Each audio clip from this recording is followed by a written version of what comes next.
Okay, so let's just jump right into changing the handles and fixing the squeaky or rough handles on your Islander reel. So before we change any handles, it's very important to note that if you're going to change your handles on one of your center pin float reels, our IS here, or our C-run, you have to take those reels apart before you change the handles on them. The small bearing with the uneven pressure on the spool, it just doesn't do well. Okay, so all of our other reels you can do together. Our float reels, you have to go ahead and take those apart. So the first scenario would be just changing your handles. You got a reel and you want to get some fancy aftermarket handles, and that's what we're going to do. So we're going to go ahead and change this medium Delrin stock handle to this fancy walnut medium handle that we sell on our website. So we're just going to need a little screwdriver for that.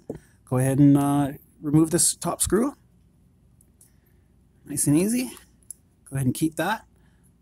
Just take the old handle off. And to keep everything running smooth, we're going to go ahead and add just a little bit of grease. So I have a little bit of grease here at the end of this toothpick here. And I'm just going to work up the sides. All right. All right, go ahead and put that new handle right on. Squish that down a bit. Get rid of any grease that might squish out. Once it's feeling nice, you can go ahead and just wipe the top off. You won't have to re-Loctite this. There'll be enough remnants of old Loctite. And just doing it up tight will be plenty fine for handles specifically. So you go ahead and put that screw back in, and we'll just tighten this up here. Nice and tight. Give it some spins. Everything feels good.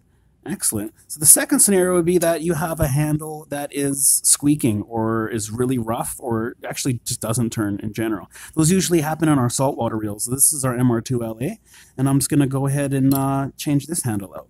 So we're going to switch from the large Delrin handle. Same thing. Take the screw. Don't lose it. Take the handle off. And so on this one, what you'll find when you remove a bad one is you'll have all sorts of salt and crud buildup just from being outside in the elements and the ocean and just the wear of everything. There'll be a bunch of gunk in there sometimes. So what you have to do is you have to get rid of that. So if the cloth isn't good enough to wipe that, you'll have to go ahead and get some fine grit sandpaper. Okay, so take a little piece of that, put it right onto the handle base there. Just give it some turns until you knock all that old stuff off. And you're going to want to get any of the sandpaper grit out. Clean that bottom out until it's pretty much back to factory, so it's nice and smooth all over again. Then we're going to do the same thing as the other handle there. We're going to go ahead and add some grease. This helps repel the water and the gunk. All right? And then we're going to go ahead and we're going to switch from the large Delrin handle to the paddle handle that we sell on our website here. So go ahead and put that on. Give it some turns just like the other one. Go ahead and clean the bottom off. Same thing, right back in. And you'll feel if it's not right. It'll be hard to turn or it'll be like clunky. Once it's like back spinning good, same thing. Just get that screw again. Go ahead and put it right back in. I'll fix your squeaky or rough handles.